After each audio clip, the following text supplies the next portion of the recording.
Al-Imam Al-Muhaddits As-Suyuti rahimahullahu ta'ala, dan kita masih membahas pada huruf alif hadis 2841. Faqala al-muallif rahimahullahu ta'ala wa nafa'na bihi wa bi'ulumihi fid dharain amin. Qala Rasulullah sallallahu alaihi wasallam, awwalu man yubaddil, yang pertama mengubah sunnati, sunnahku, adalah rajulun, seorang laki-laki dewasa, min Bani Umayyah, dari kalangan Bani Umayyah. Hadis ini disahihkan oleh Al-Albani, dan hadis ini dijelaskan oleh Imam Baihaqi. Yang dimaksud adalah Yazid bin Muawiyah, putra Muawiyah radhiyallahu anhu. Muawiyah sahabat Nabi, raja yang terpuji.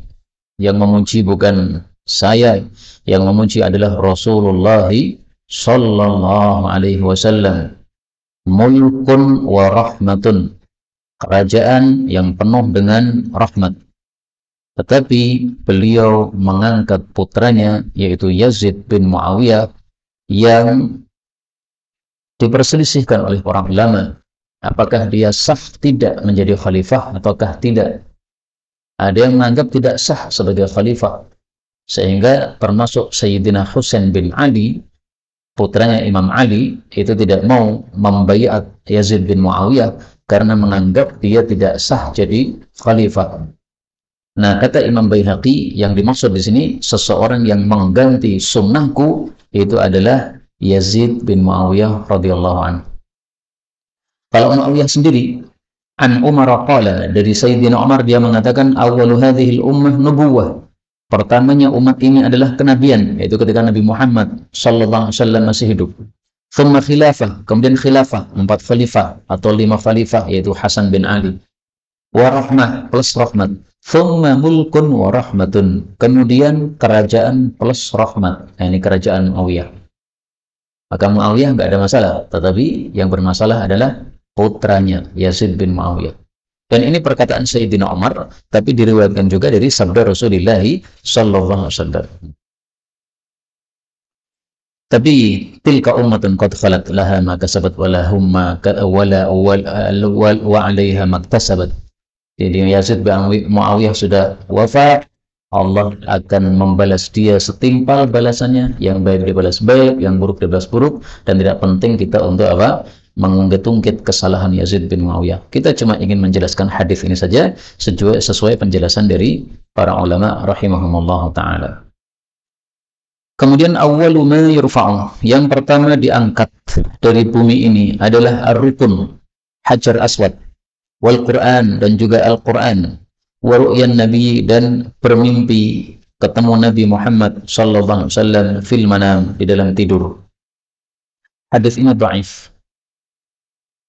Jadi maksudnya Hajar Aswad itu nanti di akhir zaman akan naik, diangkat oleh Allah, naik ke langit.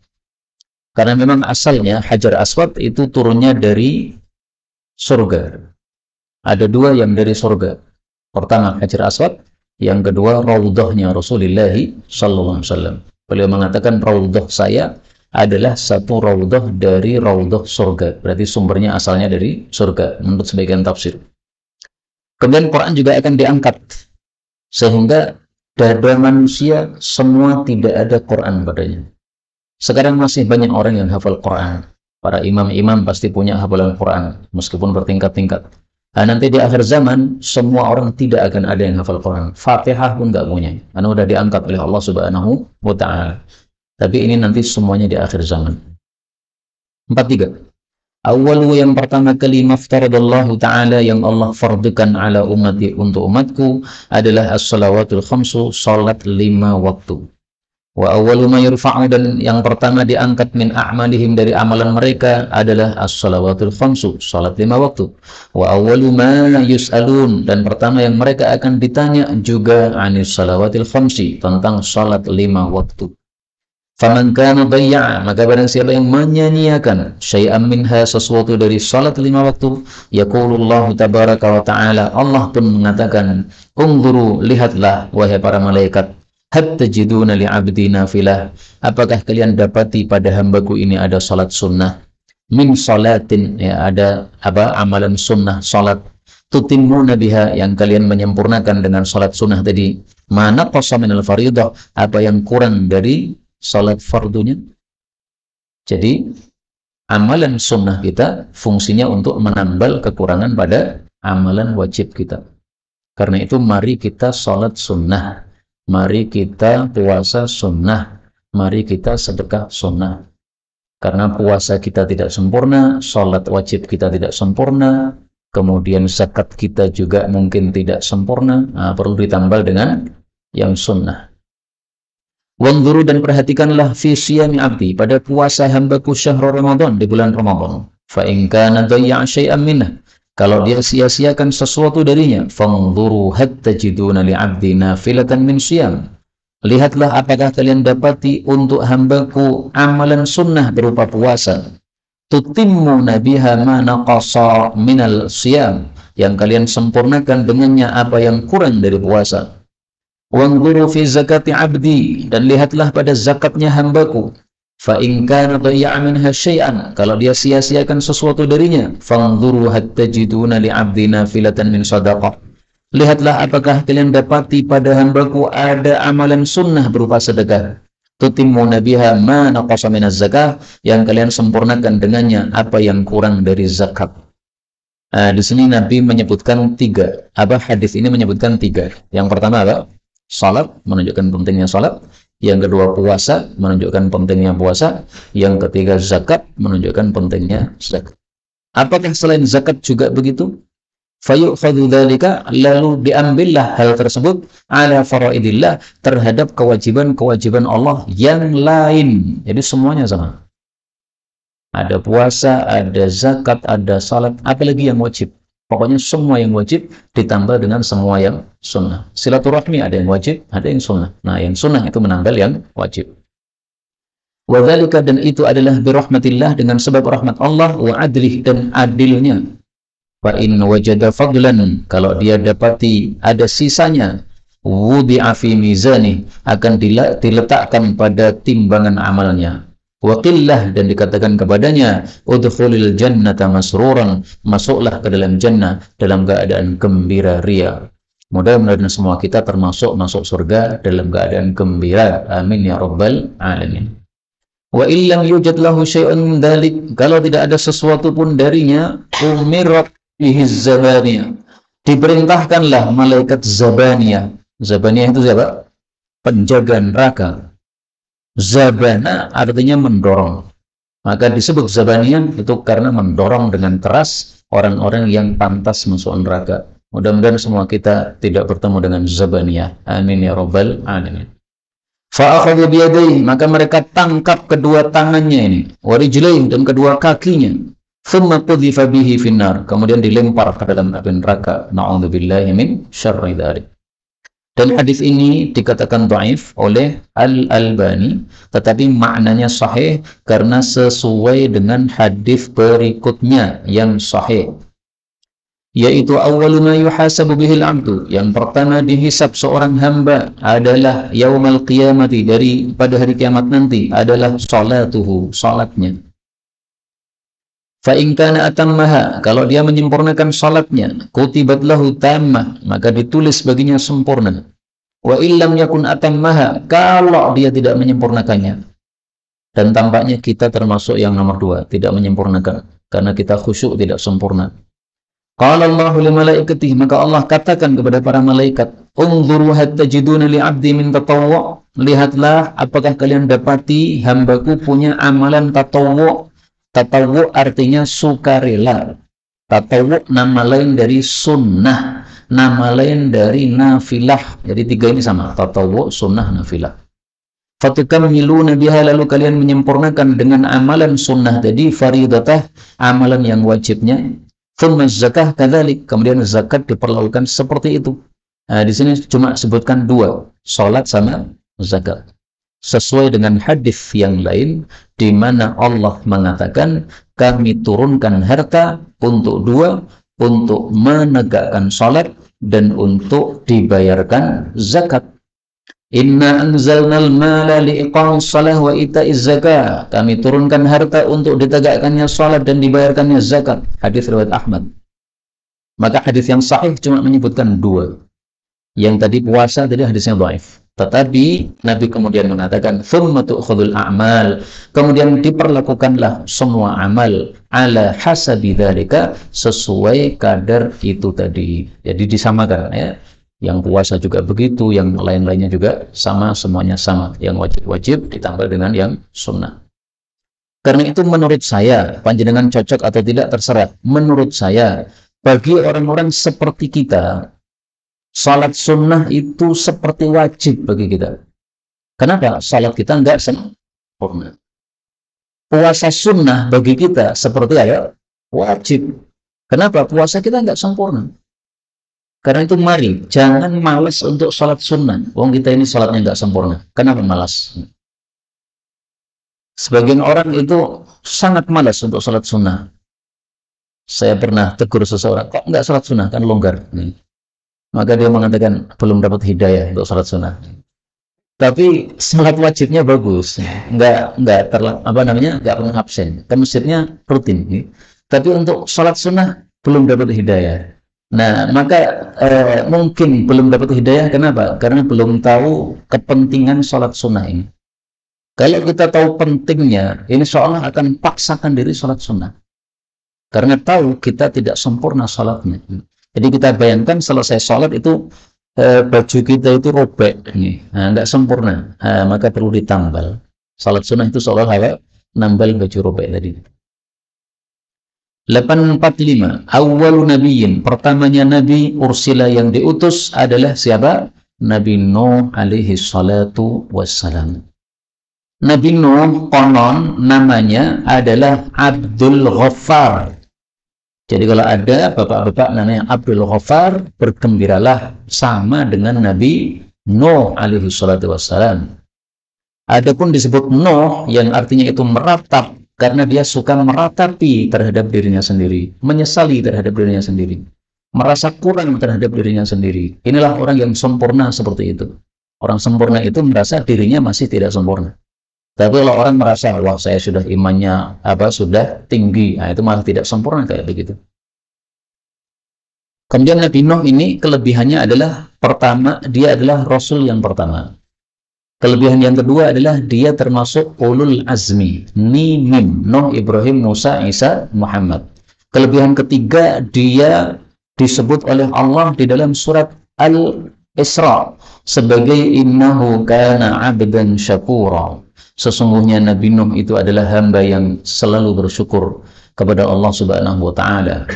Dan itu karena Nabi Nuh kalau makan selalu bersyukur, alhamdulillah, minum selalu alhamdulillah, memakai baju selalu alhamdulillah, semua nikmat selalu alhamdulillah. Mungkin antum bertanya, Rasul pertama Nabi Nuh, tetapi hadis berikutnya menyebutkan Rasul pertama Nabi Adam, yaitu hadis 46. Awalur Rasul, Rasul pertama adalah Adam, Nabi Adam. Wa akhiruhum Muhammad, dan Rasul terakhir Nabi Muhammad. Ini yang benar yang mana? Dua-duanya benar. Nabi Nuh adalah Rasul pertama untuk orang-orang kafir. Karena sebelum Nabi Nuh tidak ada orang kafir. Jadi Nabi Adam itu Rasul pertama, tapi untuk anak-anaknya. Sementara Nabi Nuh adalah Rasul pertama untuk orang-orang kafir penyembah berhala. Jadi sebelum masa Nabi Nuh nggak ada penyembah berhala. Semuanya nyembah Allah. Yang ada adalah maksiat-maksiat di bawah syirik. Membunuh Habil karena iri dengan Habil. Membunuh itu maksiat, iri itu maksiat, tapi belum sampai syirik. Nah, begitu muncul Nabi Nuh, orang-orang sudah mulai syirik, maka inilah Rasul yang pertama kali. Jadi Nabi Adam Rasul atau bukan? Rasul. Kan di dalam Quran ada 25 Rasul, ya kan? Termasuk Nabi Adam alaihi salatu wassalam.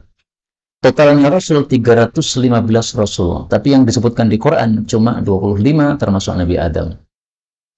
Kemudian wa awwalu anbiya Bani Israel, pertamanya nabi-nabi Bani Israel adalah Nabi Musa alaihi salatu wassalam. Wa akhiruhum, dan terakhir mereka adalah Nabi Isa alaihi salatu wassalam. Mu artinya air, sa artinya pohon. Disebut Musa karena ditemukan antara air dan pohon.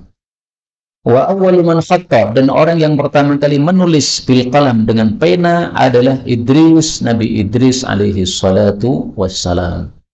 Maka panjenengan sekarang pada nulis dengan pena itu boleh menisbatkan kepada Nabi Idris.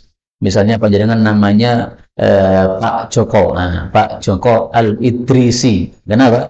Karena nulis bagaimana Nabi Idris alaihi salatu wassalam. Monggo, Pak.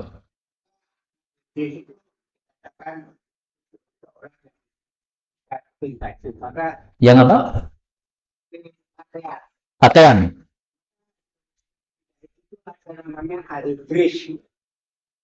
Nabi Idris yang menjahit. Saya nggak ngerti dalilnya, Pak. Iya, membuat pakaian. Saya nggak ngerti. Kalau itu saya nggak ngerti. Ya.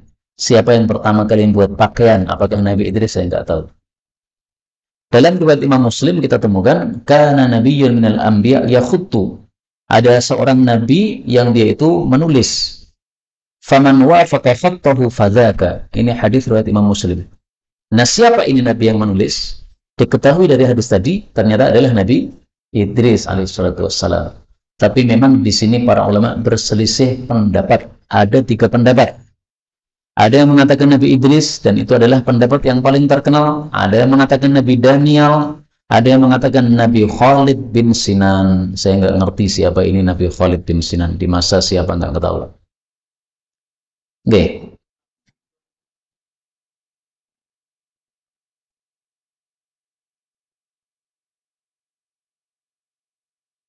Nabi Yusuf sama Nabi Musa, siapa yang lebih?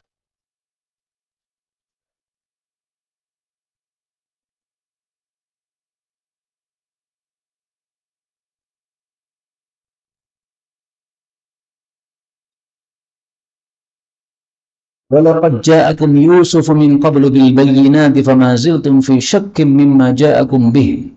Telah datang kepada kalian Nabi Yusuf sebelumnya.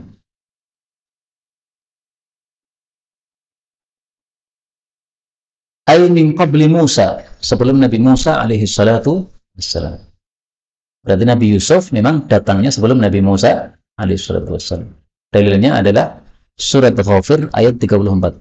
Walaqad ja'akum Yusufu min qablu. Qabli madza? Qabli Musa. Nah, pertanyaannya Ustaz tadi, ini dikatakan awal Nabi Bani Israel adalah Musa. Lalu terus Nabi Yusuf gimana? Israel ini nama lain dari Yakub. Yakub punya anak namanya Yusuf dan lain-lainnya. Dari anak-anaknya Nabi Yakub ini ada beberapa yang menjadi nabi, termasuk Nabi Yusuf alaihi salatu wassalam. Lalu malah Nabi Musa. Padahal Nabi Musa itu munculnya setelah Nabi Yusuf alaihi salatu wassalam. Ini pertanyaan Satari tadi ya. Saya nggak tahu jawabannya. Kemudian di sini tadi khatta itu artinya menulis. Kalau tadi ditanyakan adalah membuat baju atau menjahit, maka bahasa Arabnya bukan khatta tapi khatta. Lah, apakah itu ada kaitannya dengan pertanyaan tadi? Barangkali ada orang yang salah membaca khatta dibaca khatta sehingga dikatakan yang pertama kali menjahit adalah Nabi Idris. Saya nggak tahu. 2847. Auladul musyrikin, anak-anaknya orang-orang musyrik adalah khadamul ahlil jannah, pembantu-pembantu ahli surga. Hadis sahih. Maksud hadis ini adalah anak-anak yang mati ketika masih kecil, belum balik. Tapi bapak ibunya kafir. Mereka nasibnya masuk surga atau masuk neraka? Nasibnya adalah masuk surga, karena Rasul menjelaskan bahwa mereka adalah khadam, ya, pembantu-pembantu untuk ahli surga. Allah sebutkan anak-anak kecil itu dalam Quran. Wildanun mukhalladun, surat Al-Insan ayat 19. Wa yatufu alaihim wildanun mukhalladun, mengelilingi mereka anak-anak kecil yang kekal. Idza ra'aitahum hasibtahum lulu'an manthura. Kalau kamu melihat mereka, kamu kira mereka itu seperti mutiara yang bertebaran. Jadi saking gantengnya, saking cantiknya anak-anak kecil itu. Ya. Fi safai alwanihim, warna kulitnya jernih seperti mutiara, mansur yang bertebaran maka sangat indah. 48. Ala uhaddithukum, maukah saya ceritakan kepada kalian hadisan anid dajjal, satu hadis tentang dajjal. Ma haddatsa bihi nabiyyun, tidaklah menyampaikan terhadapnya seorang nabi pun qaumahu kepada kaumnya. Jadi ini informasi baru, nabi-nabi dulu belum ada yang menyampaikan. Yaitu innahu a'war, sesungguhnya dajjal itu buta sebelah mata. Wa innahu yaji'u ma'ahu, dan sesungguhnya dia datang bersamanya timsalul jannati wan nar, patung surga dan neraka. Fallati yaqulu innahal jannah, maka yang dia katakan bahwa itu sebagai surga, hayyan nar, itu hakikatnya adalah neraka. Wa inni unzirukum, dan aku mengancam kalian kama anzara bihi Nuhun qauma, sebagaimana Nabi Nuh mengancamkan terhadap Dajjal kepada kaumnya. Jadi ternyata informasi tentang Dajjal itu sudah ada sejak Nabi pertama kali, yaitu Nabi Adam alaihi salatu wassalam. Demikian juga dilanjutkan oleh Nabi Nuh alaihi salatu wassalam, kemudian dilanjutkan juga oleh Nabi Muhammad sallallahu alaihi wasallam. Maka Dajjal ini semua Nabi sudah menyebutkannya. Hanya saja informasi baru yang dibawa oleh Nabi Muhammad SAW bahwa Dajjal itu a'war, buta sebelah matanya. Jadi bukan satu mata di tengah, salah ya. Matanya tetap dua, tetapi satunya buta. Nah, maka dari sini kita ketahui bahwa Dajjal itu bukan Tuhan, karena Allah itu tidak buta. Wa inna rabbakum laysa bi'a'war. Allah itu tidak buta sebelah mata. Sehingga orang muslim yang belajar agama ketika Dajjal datang, dia yakin 100% ini bukan Tuhan. Tuhan kok buta sebelah mata? Nggak ada. Lebih bagus saya dong dengan Tuhan. Ya. Tuhan kalau ganteng sama saya, padahal saya nggak buta. Nah, begitu orang muslim. Tapi meskipun demikian, tidak boleh kita mendekati Dajjal kalau dia muncul. Harus menjauh, lari. 49. Ala uhaddithukum, maukah saya beritahukan kepada kalian bima yudkhilukumul jannah, dengan sesuatu yang memasukkan ke dalam jannah. Ini penting, amalan-amalan menghantarkan ke surga. Pertama, darbun bisayf, memukul dengan pedang. Ini maksudnya perang. Jadi jangan langsung cari pedang pukul tetangga ya. Ini memukul orang kafir.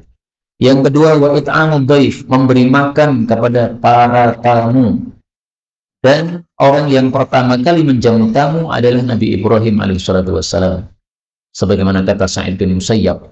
Maka setiap orang yang menjamu tamu itu pahala ngalir kepada Nabi Ibrahim alaihissalatu wassalam. Menjamu tamu termasuk menghantarkan ke surga. Karena itulah kalau panjenengan ngaji di Masjid Kebunan pasti ada jamuan. Karena orang-orang Kebunan pengen masuk surga. Amin ya rabbal alamin. Yang ketiga, wahtimamun bimawaqitis shalah, dan mementingkan waktu-waktu salat. Nah, jadi kalau pengen masuk surga, begitu azan, maka aktivitas tinggalkan. Pentingkan waktu salat. Jangan seperti sebagian orang, nanti aja salatnya. Ini pembelinya masih ramai sekali. Sehingga salat zuhur jam 2 karena sibuk dengan warungnya. Itu tidak ihtimam. Kan bisa gantian kan? Kamu dulu yang jaga, saya salat. Nanti selesai salat, kamu atau ditutup, bisa.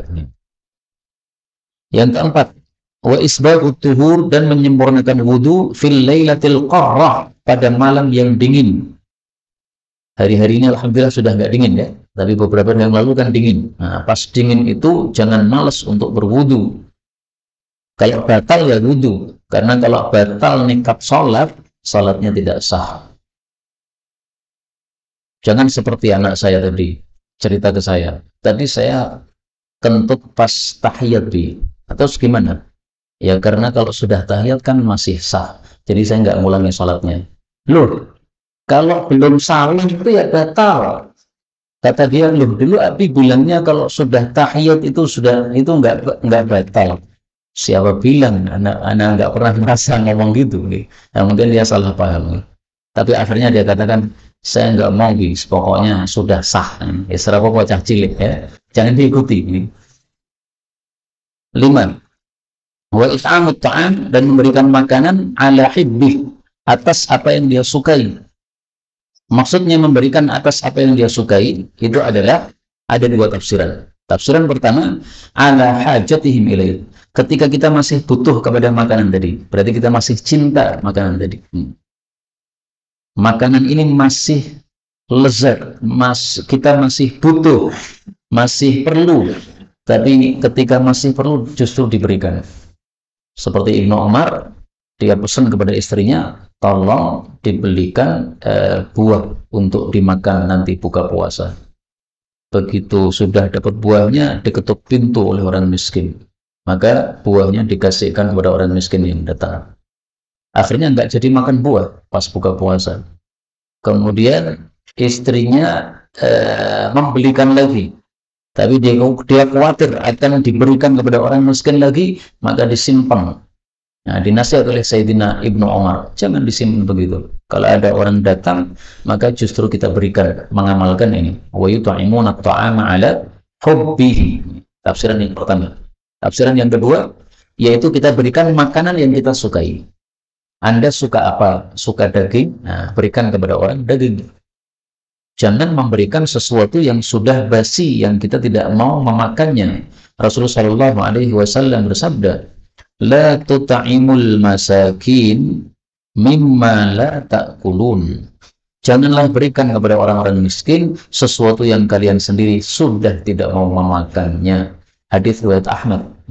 Artinya makanan sudah buruk, kita tidak mau, malah diberikan kepada orang miskin. Ini meremehkan orang miskin, nggak boleh.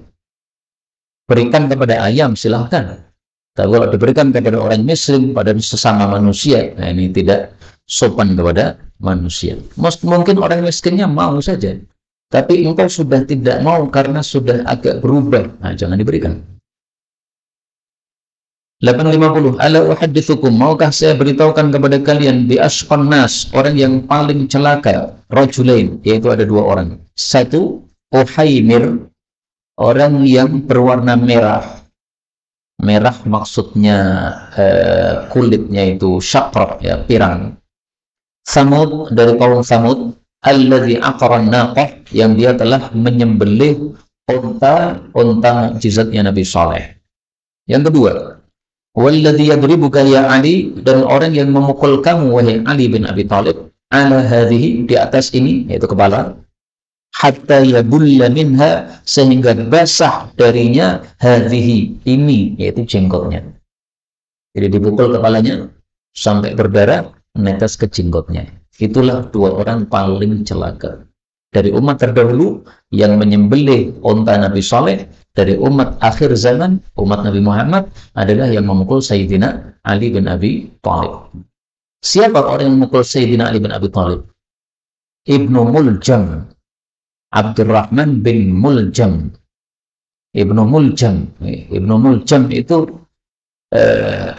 menunggu Sayyidina Ali ketika dia datang untuk salat subuh. Dia membangunkan orang-orang, as-salah, as-salah. Nah, maka dia sudah siapkan senjata.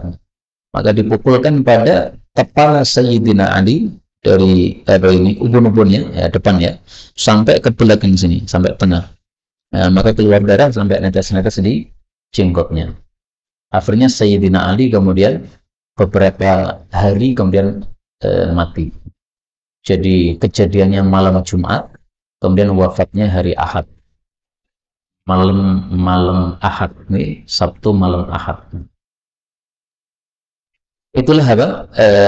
Kasus pembunuhan terhadap Sayyidina Ali radhiyallahu taala anhu. Maka Rasulullah matinya syahid karena pernah diracuni. Kemudian Sayyidina Umar bin Khattab juga matinya syahid karena dia ditusuk perutnya. Kemudian Sayyidina Utsman matinya syahid karena sedang baca Quran, kemudian dibunuh orang-orang Khawarij. Kemudian Sayyidina Ali matinya syahid karena dibunuh oleh Ibnu Muljam. Adapun Sayyidina Abu Bakar, apakah mati syahid ataukah tidak?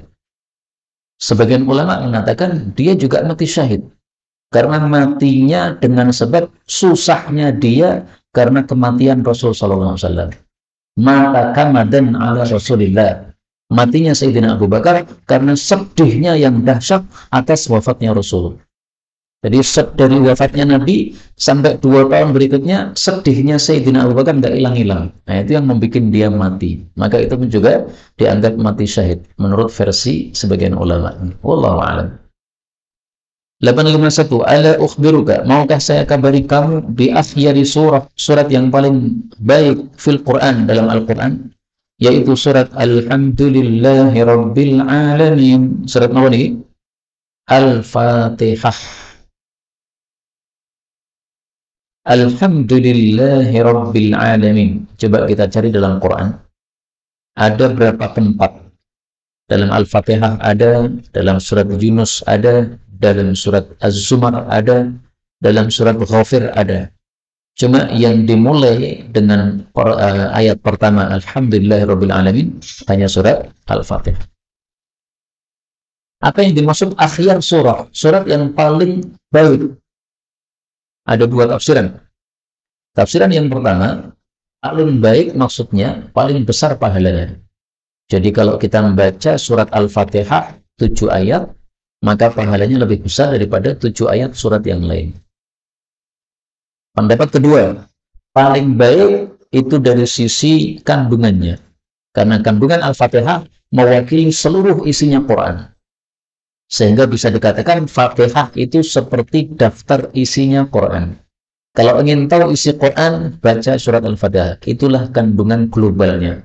Di situ ada akidah, di situ ada syariat, di situ ada mau'idhah atau kisah-kisah.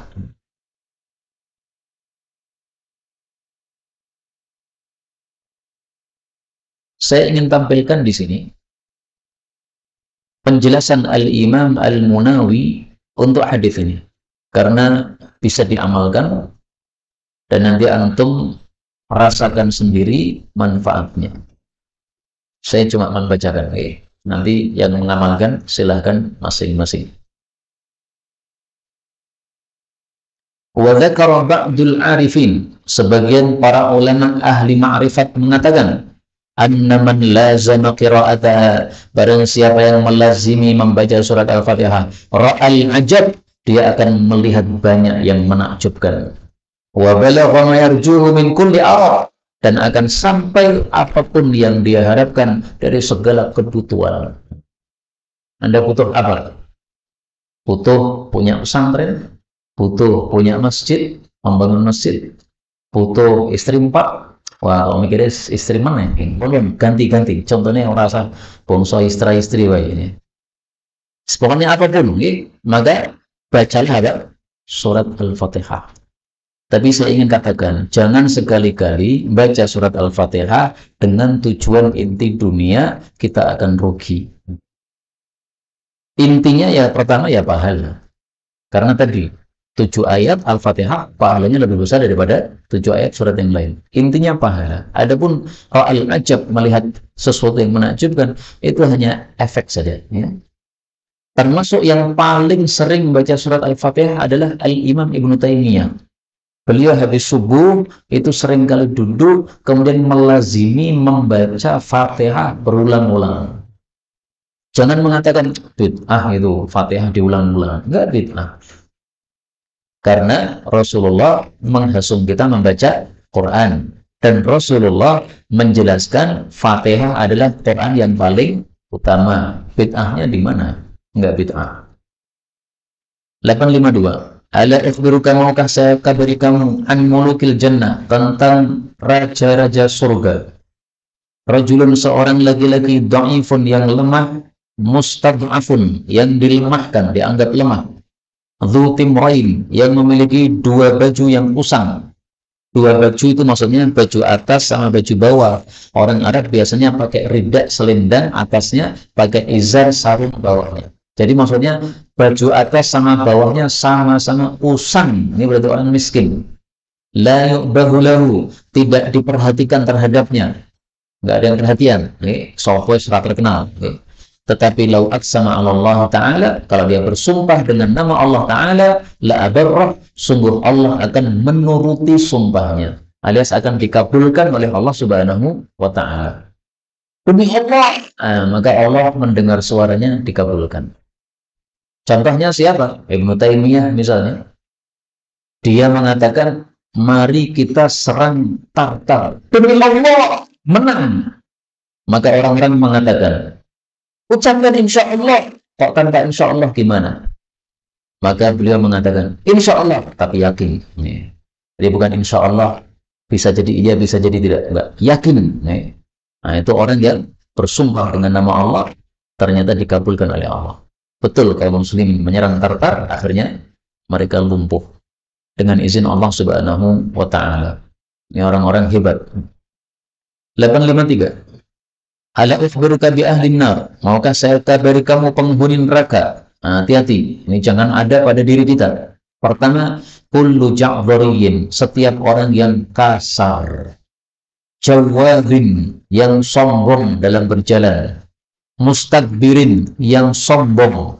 Bedanya apa? Jawad, sombong dalam berjalan. Mustakbir, sombong, sumbernya di hati. Jama'in, yang selalu kumpulkan harta. Manu'in, yang selalu mencegah harta, mencegah untuk disedekahkan atau dikeluarkan kepada orang yang berhak, pada fakir miskin dan sebagainya, zakat dan sebagainya. Maka ini semuanya tanda-tanda ahli neraka. Kasar kepada orang, apalagi kepada istrinya main pukul, itu adalah tanda ahli neraka. Ada orang marah sama istrinya, ditendang perutnya, padahal lagi hamil. Na'udzubillahi min syarri dzalik. Ahli neraka. Ala ukhbiruka bi ahli jannah, maukah saya kabari kamu penghuni surga? Kullu miskinin, setiap orang miskin. Lau aqsama 'ala Allah, kalau dia bersumpah atas nama Allah, la abarrah, sungguh Allah akan menuruti sumpahnya. Ini hadis disahihkan oleh Al-Albani. Tapi bukan berarti setiap orang miskin begitu, bukan. Ini orang-orang miskin yang baik, yang saleh, sehingga karena salehnya dia ngomong dengan sumpah atas nama Allah, Allah kabulkan. 854. Ala ukhbiruka, maukah saya kabari kamu bi afdal, dengan sesuatu yang lebih utama, yang paling utama, ma ta'awwadza bihil muta'awwidzun, sesuatu yang orang-orang itu berlindung dengannya, yaitu bacalah qul a'udzu birabbil falaq dan qul a'udzu birabbin nas. Jadi kalau kita ketakutan terhadap sesuatu, maka doa perlindungan yang paling bagus adalah membaca dua qul. Takut COVID, zaman COVID dulu nih, maka baca dua qul. Bagaimana kalau takutnya bukan untuk diri kita sendiri, tetapi untuk keluarga kita atau untuk harta kita? Ya sama, dua qul. Karena intinya adalah ta'awwad, berlindung. Ya, berlindung itu untuk diri kita maupun untuk kerabat kita atau keluarga kita atau harta kita, sama aja. Saya dapat cerita salah satu ikhwan memelihara burung, apa itu lupa saya kemarin ya. Baru 3 bulan ternyata mati semua, bangkrut ya, sudah habis 16 juta modalnya, tapi baliknya kurang dari 3 juta. Kena flu burung. Ya. Nah, kalau kita pas mengalami seperti itu, bagaimana cara berlindung kepada Allah? Perbanyak membaca dua qul ini. Panjenengan sedang sholat, tiba-tiba ada tawon putar-putar di atas kepala Anda. Nah, kalau pakai peci tebal kayak saya aman loh. Kalau nggak pakai peci, kena entuk gimana? Nah, baca 2 qul ini. Jadi antum lanjutkan sholatnya dengan khusyuk, lanjutkan baca 2 qul. Insya Allah tawonnya nggak berani ngentuk. Nanti kalau ngentuk, jangan nyalahkan saya. Karena panjenengan kurang yakin.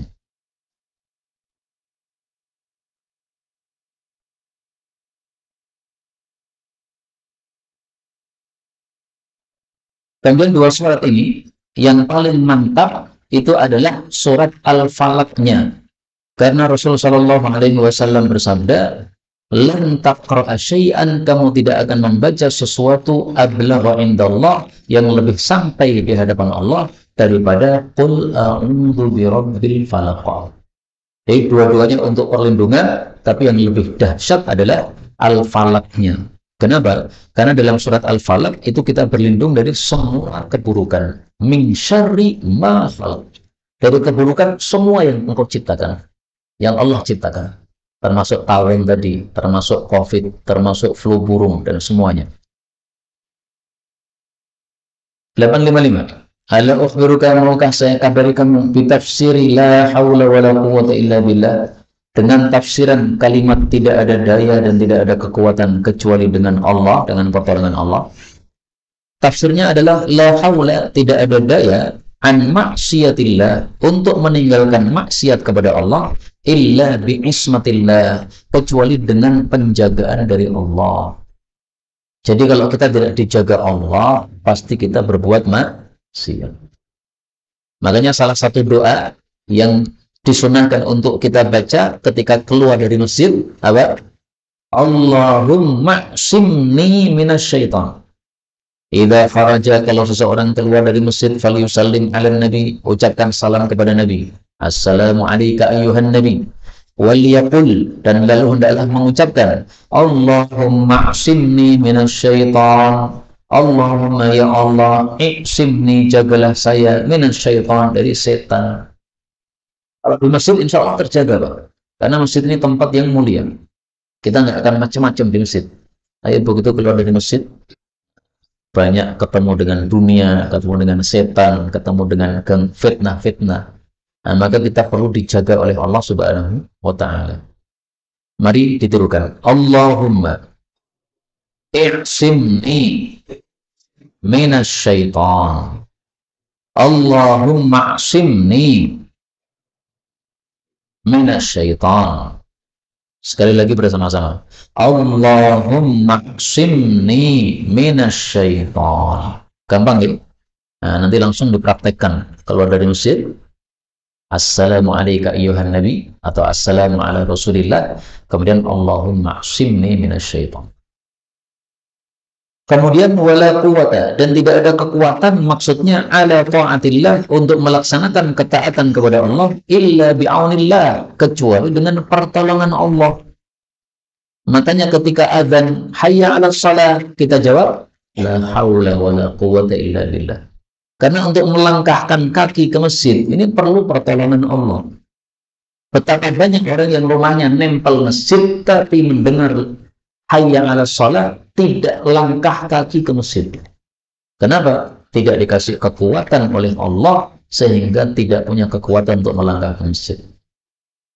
Loyo kakinya untuk ke masjid. Kalau ke mall nggak loyo, ke lapangan nggak loyo, tapi ke masjid loyo. Kenapa? Nggak ada aun, nggak ada pertolongan Allah turun. Hakadha akhbarani Jibril, itulah Jibril mengabari saya, ya ibnu Ummi Abdin, wahai ibnu Ummi Abdin. Ini nama lain dari Ibnu Mas'ud. Tapi hadis ini memang derajatnya dhaif. Sehingga kalau kita ingin menjelaskan makna la haula wala quwwata illa billah, tidak usah disandarkan kepada Nabi, tapi kita katakan ini tafsiran dari para ulama. Ibnu Katsir misalnya dalam kitab tafsirnya menafsirkan sama seperti ini. La haula wala quwwata illa billah, yaitu la haula 'anil ma'siyah wala quwwata 'ala at-tha'ah. 856. Ala ukhbirukum, maukah saya kabari kalian bi ahli jannah, tentang ahli surga, yaitu ciri-ciri ahli surga. Kullu dhaif, setiap orang yang lemah, mutadha'af, yang dilemahkan. Lau aqsama 'ala Allah la abarra, kalau dia bersumpah atas nama Allah, Allah akan menurutinya. Ala ukhbirukum bi ahlin nar, kullu utullin, ahli neraka adalah setiap orang yang utullin. Utullin itu adalah fahishin, orang yang keji, perbuatannya keji. Jawabin, tadi sudah ya, sombong dalam berjalan. Ja'zariyin, orang yang apa? Kasar. Mustakbirin, orang yang sombong. Ini sudah lewat tadi. Hanya ada tambahan utullin. 57. Ala ukhbirukum, maukah saya kabari kalian bi khairikum, orang terbaik kalian, min syarrikum, dari orang terburuk kalian. Khairukum, orang terbaik kalian, may yurja khairuh, orang yang diharapkan kebaikannya. wa yu'manu syarrah, dan dirasa aman dari gangguannya atau keburukannya. Wa syarrukum, orang yang paling jelek dari kalian, man la yurja khairu, orang yang tidak diharapkan kebaikannya, wa la yu'manu syarrah, dan tidak dirasa aman dari gangguan atau keburukannya. Jadi supaya kita termasuk orang yang paling baik, maka kalau ada orang berharap kebaikan dari kita, maka hendaklah kita berikan. Dan orang harus merasa aman dari gangguan kita. Jangan sampai kalau kita datang, maka orang-orang semuanya menjauh. Kenapa? Ganggu orang ini. Daripada saya kena gangguannya, mending menjauh saja, nggak ketemu wajah dia, aman. Nah, jangan sampai seperti itu. Seperti orang-orang yang suka minta-minta, padahal sebenarnya tidak miskin. Nah, minta-mintanya untuk mengkayakan dirinya sendiri. Orang kalau sudah tahu begitu, pasti nggak senang sama dia. Nah, ini termasuk orang yang syarrukun, orang yang paling jelek, karena orang-orang merasa terganggu dengan kondisi dia. Hadis ini jangan dijadikan dalil untuk melamar perempuan. Mbak, sebelum saya melamarmu, ketahuilah orang yang paling baik adalah yang diharapkan kebaikannya. Nah, sehingga kalau ada yang melamar, terimalah. Itulah orang yang terbaik. Nah, setelah disampaikan, kemudian panjenengan melamar. Nah, itu nggak pas. Ini untuk kita terapkan diri kita sendiri, bukan untuk menuntut orang lain menerapkan kepada kita. 58. Ala ukhbirukum, maukah saya kabari kalian bi khairin nas, manusia terbaik, wa syarrin nas, manusia terburuk. Inna min khairin nasi rajulan amila fi sabilillah. Termasuk yang terbaik manusia adalah seseorang beramal di jalan Allah Azza wa Jalla. Ala dhuhri farasi, di atas punggung kudanya. Sabilillah, zaman dulu jihad. Nah, sekarang nggak ada jihad, maka semua bentuk kebaikan itu adalah sabilillah. Mengajar termasuk sabilillah, panjenengan datang ke pengajian yang termasuk sabilillah. Zaman dulu pakai kuda, sekarang au ala dhuhri ba'iri, atau di atas punggung ontanya, au ala qadamai, atau di atas kedua kakinya. Nah, berjalan kaki ke masjid atau ke pengajian, atau pakai motor kalau sekarang. Hatta ya'tiyahul maut, sampai dia didatangi kematian. Wa imman min syarrin nas, yang termasuk manusia paling jelek, rajulan fajiron, seseorang yang ahli dosa, jarian, yang dia berani, yaqra'u kitab Allah, yang dia membaca Al-Quran, la yar'awi, yang dia tidak menahan diri, ila syai'in minhu, kepada sesuatu pun dari bacaan Qurannya. Artinya bacaan Quran melarang dia dari ini, dia masih lanjutkan. Membaca ayat riba tapi masih nekat riba, membaca ayat zina masih tetap zina, membaca ayat larangan untuk melakukan maksiat di bulan-bulan haram seperti ini, bulan haram sekarang masih maksiat. Maka mari kita termasuk mari kita menjadi bukan termasuk orang seperti itu. Hendaklah kalau kita yaqra kitabullah, baca Al-Quran, maka kita yar'awi, kita menahan diri kita dari apa-apa yang dilarang oleh Al-Quran. 59. Ala ukhbirukum, maukah saya kabari kalian bi aisaril ibadah, ibadah paling gampang, ahwaniha alal badan, paling mudah untuk badan, as-samtu, yaitu diam, wa husnul khuluq, dan akhlak yang baik. Yang dimaksud diam di sini adalah diam dari hal-hal yang tidak berguna. Jadi bukan mutlak diam. Kalau mutlak diam, nggak ada orang bicara di depan majelis nih. Kalau mutlak diam, nanti panjenengan nggak pernah wirid. 80. Ala ikhbirukum anil ajwad, maukah saya kabari kalian tentang yang paling dermawan? Allahul ajwadul ajwad, Allah itu yang paling dermawan, paling dermawan. Wa ana ajwadu waladi Adam, saya ini yang paling dermawan dari manusia. Wa ajwaduhu mimman ba'di, yang paling dermawan setelah saya, rajulun 'allama ilman, seseorang yang mengajarkan ilmu, fa nasyara ilmah, lalu dia menyebarkan ilmunya. Atau ini alima ya. Rajulun 'alima ilman, seseorang yang dia mengetahui suatu ilmu, fa nasyara ilmah, lalu dia menyebarkan ilmunya. Jadi setelah mengetahui, sebarkan. Nah, itu orang yang paling dermawan. Kenapa orang yang mendermakan ilmu dianggap lebih dermawan daripada yang mendermakan harta? Karena harta itu fungsinya hanya di dunia, dimakan habis, untuk listrik habis, untuk kipas angin dan sebagainya habis. Tapi kalau ilmu ini fungsinya sampai akhirat. Dengan sebab ilmu kita selamat dunia, kita selamat juga di kuburan, selamat juga di akhirat. Maka yang paling dermawan adalah yang menyebarkan ilmu. Tapi saya jujur memang hadis ini derajatnya dhaif. Yub'atsu yaumal qiyamah, dia akan dibangkitkan besok pada hari kiamat ummatan wahdah, sebagai satu umat sendiri. Wa rajulun jahada bi nafsihi, dan seseorang yang mendermakan nyawanya fi sabilillah, di jalan Allah, maksudnya jihad, hatta yuqtal, sampai terbunuh. Hadis ini derajatnya dhaif. Adapun hadis yang sahih menyebutkan Allah itu adalah Jawadun. Jadi kalau kita sebut Allah, lebih bagusnya Jawad, bukan Al-Ajwad. Innallaha ta'ala Jawadun. Allah itulah Maha Dermawan. Yuhibbul juda, menyukai sifat dermawan. Hadis riwayat Baihaqi dalam Syu'abul Iman, derajatnya sahih. Nah, kita punya anak, kasih nama Abdul Jawad, boleh. Abdul Ajwad nggak usah, karena hadisnya tadi apa? Dhaif. Loh, kalau dermawan kan berarti lebih dermawan, itu lebih bagus, karena di sini Ajwad itu artinya lebih dermawan atau paling dermawan. Memang Ajwad itu lebih bagus daripada Jawad tadi. Tetapi untuk nama Allah kita tidak boleh buat-buat sendiri. Harus ada dalil yang sahih dari Quran atau dari hadis sahih. Nah, dari hadis sahih ternyata kita nggak temukan yang Ajwad, tapi kita temukan yang Jawad. Nah, maka namailah Abdul Jawad, bukan Abdul Ajwad. Inilah yang dapat disampaikan, betul dari Allah. Kalaupun ada salahnya, fa astaghfirullahal azim li wa lakum, walhamdulillahi rabbil alamin.